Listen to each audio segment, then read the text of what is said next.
उत्तर प्रदेश के मुजफ्फरनगर जनपद में मंगलवार को पानीपत खटीमा मार्ग पर एक बेहद दर्दनाक सड़क हादसा सामने आया, जिसने हर किसी को झकझोर कर रख दिया। तेज रफ्तार से जा रही एक स्विफ्ट कार सड़क किनारे खड़े खराब ट्रक में पीछे से जा घुसी। टक्कर इतनी भीषण थी कि कार का अगला हिस्सा पूरी तरह ट्रक के अंदर घुस गया और मौके पर चीख पुकार मच गई। हादसे के समय आसपास खेतों में काम कर रहे ग्रामीण दौड़कर मौके पर पहुंचे और कार में फंसे लोगों को बाहर निकालने का प्रयास शुरू किया। स्थानीय लोगों की मदद से कार में सवार 2 महिलाओं और एक पुरुष को बाहर निकाला गया, लेकिन तब तक रजिया नाम की महिला और नाजिम नाम के युवक की दर्दनाक मौत हो चुकी थी। वहीं नाजो नाम की महिला गंभीर रूप से घायल बताई जा रही है, जिसे तुरंत अस्पताल में भर्ती कराया गया। लोगों ने बताया कि घायलों को बाहर निकालने के कुछ ही देर बाद कार में अचानक भीषण आग लग गई और देखते ही देखते पूरी गाड़ी आग का गोला बन गई। घटना की सूचना मिलते ही पुलिस, दमकल विभाग और प्रशासनिक अधिकारी मौके पर पहुंचे। फायर ब्रिगेड की टीम ने काफी मशक्कत के बाद आग पर काबू पाया, लेकिन तब तक कार पूरी तरह जलकर राख हो चुकी थी।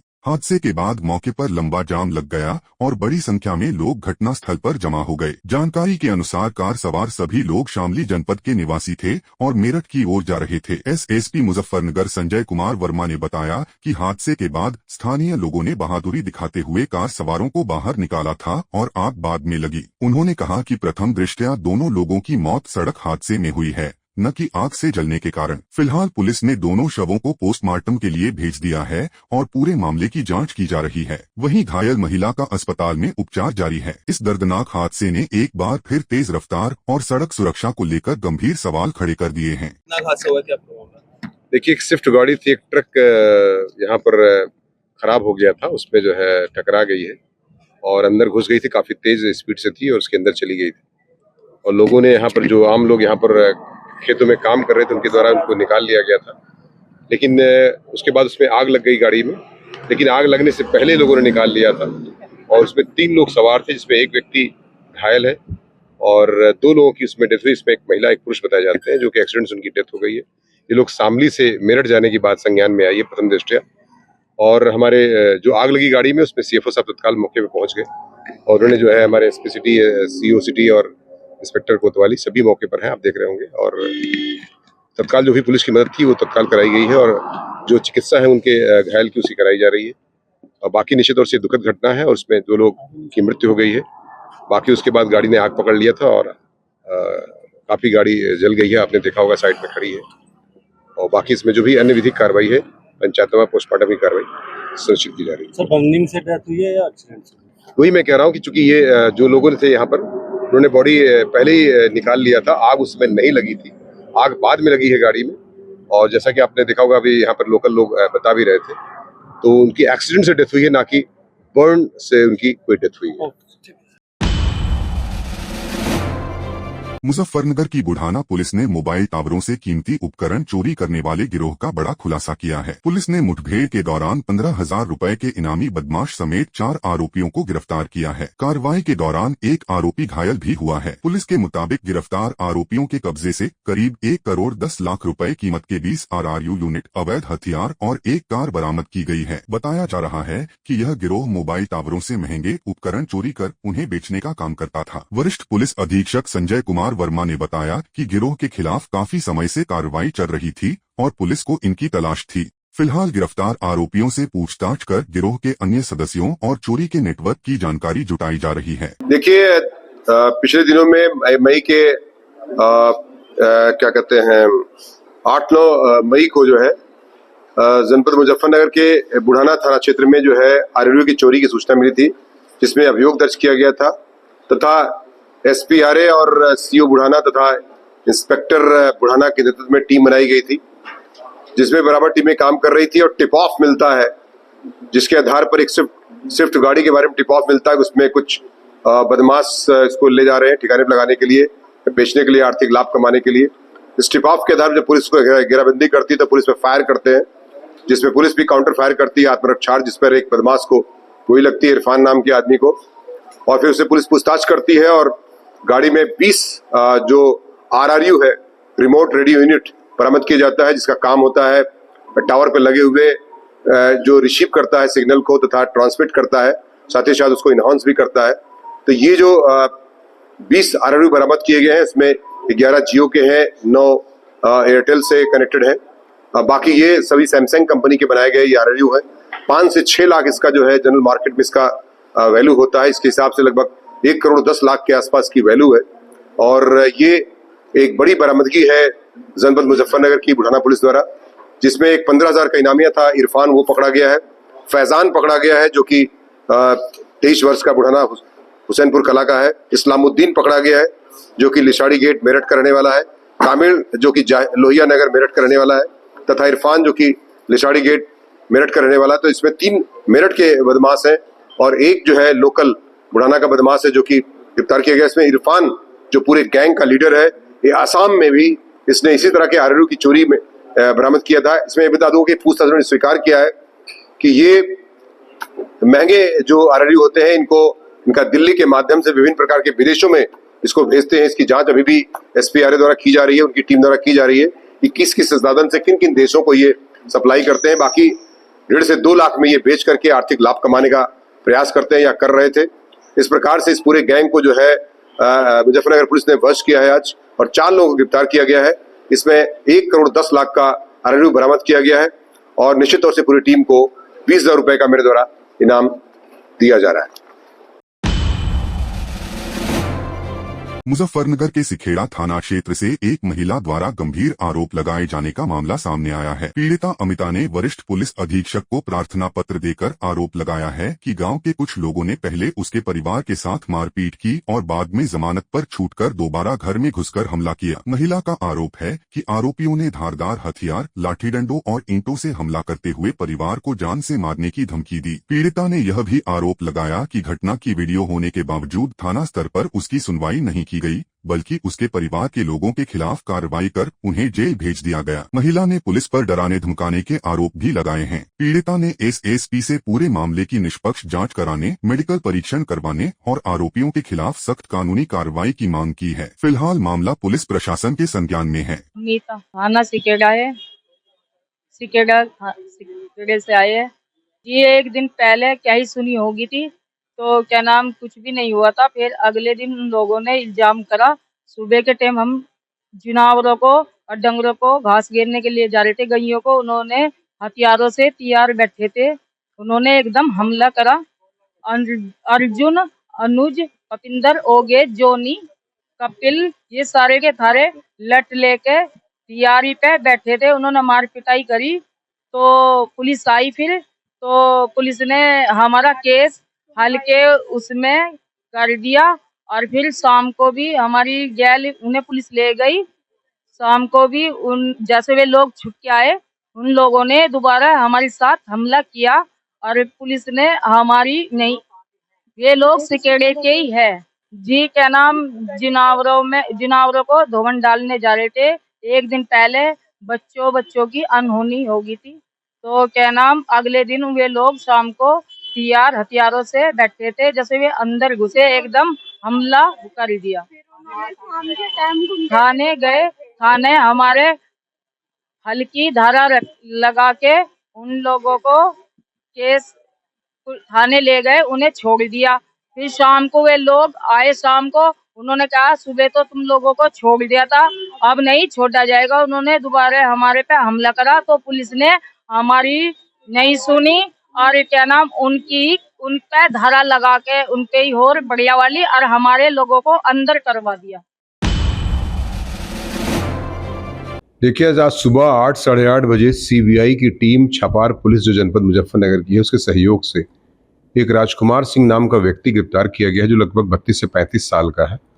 निवासी मूलतः बलिया का है और फरीदाबाद में कहीं रह रहा था। और हरिद्वार जाने की सूचना के आधार पर CBI की टीम जो DSP आए थे, राजेश कुमार उनकी टीम थी, और छपार पुलिस के सहयोग से उनको इंटरसेप्ट करके छपार टोल प्लाजा के पास गिरफ्तार किया गया है और उनको ट्रांजिट रिमांड बना करके फिर आवश्यक जो कार्रवाई होती है वो लोग उनकी टीम द्वारा की जा रही है, CBI टीम द्वारा। और दिल्ली की टीम थी ये। और इसमें इतना जानकारी जरूर मिली है कि ये वेस्ट बंगाल में जो पिछले दिनों एक घटना घटी थी, इसमें हत्या हुई थी एक PA की, उसमें एक वांछित मुलजिम चल रहा था और इसे गिरफ्तार किया गया था। नियमानुसार आवश्यक कार्रवाई करते हुए, यहाँ से विधिक कार्रवाई करते हुए CBI अपनी आवश्यक कार्रवाई कर रही है। उत्तराखंड के ऋषिकेश में देर रात हुए उज्जैनी एक्सप्रेस रेल हादसे के बाद पूरे इलाके में हड़कंप मच गया। हादसे की सूचना मिलते ही रेलवे प्रशासन, आरपीएफ, स्थानीय पुलिस और राहत चाव टीमें तुरंत मौके पर पहुंच गईं। जानकारी के अनुसार उज्जैनी एक्सप्रेस के कई डिब्बे अचानक पटरी से उतर गए, जिनमें से 3 कोच बुरी तरह क्षतिग्रस्त हो गए। हादसे के बाद यात्रियों में अफरा-तफरी का माहौल बन गया और मौके पर चीख पुकार मच गई। हालांकि राहत की बात यह रही कि प्रशासन ने तेजी से कार्रवाई करते हुए राहत और बचाव अभियान शुरू कर दिया। रेलवे प्रशासन द्वारा भारी क्रेनों और तकनीकी मशीनों की मदद से क्षतिग्रस्त डिब्बों को ट्रैक से हटाने का काम लगातार जारी है। रेलवे की इंजीनियरिंग टीम ट्रैक और आसपास के हिस्सों की बारीकी से जांच कर रही है ताकि रेल मार्ग को सुरक्षित तरीके से दोबारा चालू किया जा सके। अधिकारियों के अनुसार ट्रैक बहाली का काम तेजी से किया जा रहा है और रेल यातायात को जल्द सामान्य करने का प्रयास जारी है। घटना के बाद रेलवे अधिकारियों ने मौके का निरीक्षण किया और यात्रियों की सुरक्षा को सर्वोच्च प्राथमिकता बताते हुए कहा कि राहत कार्य में किसी प्रकार की लापरवाही नहीं बरती जाएगी। हादसे के कारणों का पता लगाने के लिए जांच भी शुरू कर दी गई है। फिलहाल रेलवे प्रशासन लगातार स्थिति पर नजर बनाए हुए है और प्रभावित यात्रियों को हर संभव सहायता उपलब्ध कराने का दावा कर रहा है। पेट्रोल और डीजल की कीमतों में बढ़ोतरी का असर अब आम लोगों पर दिखाई देने लगा है। यूपी के बलिया में लोगों ने बढ़ती महंगाई को लेकर चिंता जताई है। लोगों का कहना है कि युद्ध जैसे हालातों की वजह से ईंधन महंगा हुआ है, लेकिन इसका सबसे ज्यादा असर गरीब और मध्यम वर्ग पर पड़ रहा है। वहीं पेट्रोल पंपों पर लंबी लाइनें भी देखने को मिल रही हैं। बहुत ज्यादा बढ़ा है, 3 रुपया लीटर बढ़ा है। हर जनता पर दिक्कत है। कितनी समस्या आ रही है? बहुत समस्या है। क्या प्रभाव पड़ेगा लोगों का? जनता पर बहुत प्रभाव पड़ रहा है। 3 रुपया लीटर में बढ़ा हुआ है, तो सोचिए कितना बढ़ा है। महंगाई बढ़ी हुई है, हर चीज बढ़ा हुआ है। क्या कम है? गैस का, डीजल का, पेट्रोल का, हर चीज बढ़ा हुआ है। हर जगह लाइन लगाना पड़ रहा है। 10 मिनट काम है, 1 घंटा समय देना पड़ रहा है यहाँ। वो चूंकि मिडिल ईस्ट में युद्ध चल रहा है, उसकी वजह से ये सब प्रभावित है। सभी देशों में है, अपने यहाँ भी लागू है। अब धीरे धीरे मैनेज किया जा रहा है, लेकिन इसका असर तो पड़ ही रहा है गरीब लोगों पर। अरे उन लोगों के सब कुछ थाली वाली जो खाना डेली खाते हैं उनका तो महंगा हो गया, उनके लिए परेशानी ज़्यादा है। मिडिल क्लास के लोग तो थोड़ा बहुत एडजस्ट कर ले रहे हैं, लेकिन वो जो गरीब तबका का आदमी है वो ज़्यादा प्रभावित है। केंद्रीय मंत्री शिवराज सिंह चौहान ने ओडिशा के पुरी स्थित प्रसिद्ध जगन्नाथ मंदिर पहुंचकर महाप्रभु जगन्नाथ के दर्शन किए और पूजा अर्चना की। इस दौरान उनकी पत्नी भी उनके साथ मौजूद रहीं। मंदिर पहुंचने पर बीजेपी सांसद संबित पात्रा ने उनका भव्य स्वागत किया और उन्हें मंदिर परिसर तक लेकर गए। शिवराज सिंह चौहान और उनकी पत्नी ने भगवान जगन्नाथ के समक्ष प्रार्थना कर देश और समाज की सुख समृद्धि की कामना की। मंदिर परिसर में श्रद्धालुओं और बीजेपी कार्यकर्ताओं में भी खासा उत्साह देखने को मिला। दर्शन पूजन के बाद मंदिर प्रशासन की ओर से उन्हें महाप्रभु का प्रसाद और आशीर्वाद भी प्रदान किया गया। पुरी का जगन्नाथ मंदिर देश के प्रमुख धार्मिक स्थलों में गिना जाता है, जहां प्रतिदिन हजारों श्रद्धालु दर्शन के लिए पहुंचते हैं। शिवराज सिंह चौहान की इस यात्रा को धार्मिक और आध्यात्मिक दृष्टि से महत्वपूर्ण माना जा रहा है। प्रयागराज में ज्येष्ठ माह के तीसरे बड़े मंगल के अवसर पर संगम तट स्थित प्रसिद्ध लेटे हुए हनुमान मंदिर में श्रद्धालुओं का जनसैलाब उमड़ पड़ा। तड़के सुबह से ही मंदिर परिसर में लंबी लंबी कतारें देखने को मिली, जहां भक्तों ने बजरंग बली के दर्शन कर पूजा अर्चना की और सुख समृद्धि व जनकल्याण की कामना की। मंदिर परिसर जय बजरंग बली और हनुमान जी महाराज की जय के जयकारों से गूंज उठा। मान्यता है कि ज्येष्ठ माह के बड़े मंगल पर हनुमान जी के दर्शन और पूजा करने से भक्तों के सभी कष्ट दूर होते हैं और जीवन में सुख शांति आती है। इसी आस्था के चलते दूर दूर से श्रद्धालु प्रयागराज पहुंचे। श्रद्धालुओं की भारी भीड़ को देखते हुए प्रशासन द्वारा सुरक्षा और व्यवस्था के व्यापक इंतजाम किए गए थे। पुलिस और प्रशासनिक अधिकारी लगातार व्यवस्था पर नजर बनाए हुए थे ताकि श्रद्धालुओं को दर्शन पूजन में किसी प्रकार की परेशानी का सामना न करना पड़े। मैं यहाँ नियर अबाउट 12 साल से लगातार हर मंगलवार को आता हूँ। महाकुंभ में इतनी भीड़ भी रहती थी, तब भी मैं 3, साढ़े 3, 4 बजे आके मैं यहाँ लाइन लगा के बजरंग बली का दर्शन करता हूँ। और ये सबसे मेरे बड़े आराध है। मैं इनका बचपन से लेके आज तक और जब तक जिंदा रहूंगा तब तक मैं इनकी पूजा करता रहूंगा। मैं भगवान से सिर्फ इतना ही कामना करता हूँ कि सबका कल्याण और साथ में मेरा भी। आज मंगलवार है, हनुमान जी का दिन है। हनुमान जी का पाठ करने से, सुंदरकांड करने से सबकी मनोकामना पूर्ण होती है और हनुमान जी प्रसन्न होते हैं। आज हनुमान जी का मेन दिन है, मंगलवार। हाँ जी, क्या कामना की? हनुमान जी से प्रार्थना किया है कि सबको जो है सब कुशल रखे और सबका कल्याण करें, सारे जगत का कल्याण करें। इन्हीं के छत्र छाया के नीचे सब लोग हैं।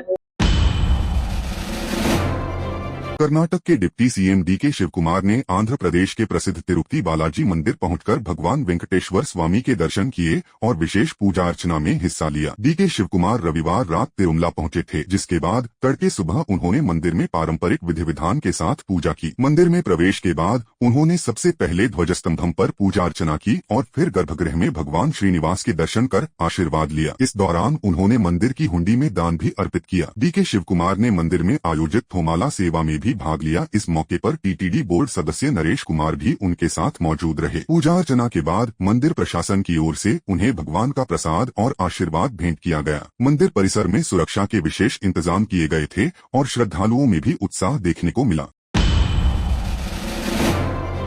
आईपीएल 2026 के 63वें मुकाबले में सनराइजर्स हैदराबाद ने शानदार खेल का प्रदर्शन करते हुए 5 बार की चैंपियन चेन्नई सुपर किंग्स को उसके घरेलू मैदान चेपॉक स्टेडियम में 5 विकेट से हराकर प्लेऑफ में अपनी जगह मजबूत कर ली है। चेन्नई के ऐतिहासिक एमए चिदम्बरम स्टेडियम में खेले गए इस हाई वोल्टेज मुकाबले को देखने के लिए हजारों क्रिकेट फैंस मौजूद थे और पूरे मैच के दौरान रोमांच अपने चरम पर देखने को मिला। चेन्नई सुपर किंग्स ने पहले बल्लेबाजी करते हुए मुकाबले में लड़ने लायक स्कोर खड़ा किया और उम्मीद की जा रही थी कि चेपॉक की धीमी पिच पर उनके गेंदबाज एक बार फिर विरोधी टीम को दबाव में ला देंगे, लेकिन सनराइजर्स हैदराबाद के बल्लेबाजों ने संयम, आक्रामकता और शानदार रणनीति का परिचय देते हुए मैच को आखिरी ओवरों तक खींचा और एक ओवर शेष रहते मुकाबला अपने नाम कर लिया। हैदराबाद की इस जीत के बाद टीम के खिलाड़ियों और समर्थकों में जबरदस्त उत्साह देखने को मिला। दूसरी ओर चेन्नई सुपर किंग्स के फैंस के लिए यह हार काफी निराशाजनक रही, क्योंकि अपने घरेलू मैदान पर टीम को हार का सामना करना पड़ा। मैच के दौरान कई अहम मोड़ आए,